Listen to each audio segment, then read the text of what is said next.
Hey guys, I'm Deuce from Kids Making It, and today we're going to learn how to use a hammer, nails, and sandpaper.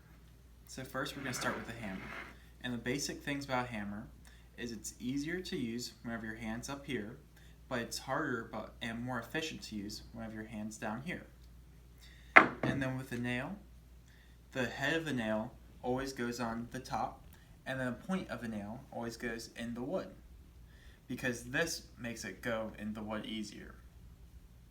And then, for example, this is how you do it. You take it, and then you put your hand right here, put it on the wood, then you take your hammer and put the close grip so you have more control over it. And you tap it in there.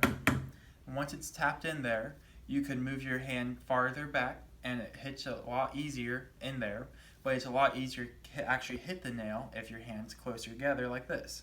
So you can tap it all the way in like that, or you can move your hand back like that and hit it all the way like that.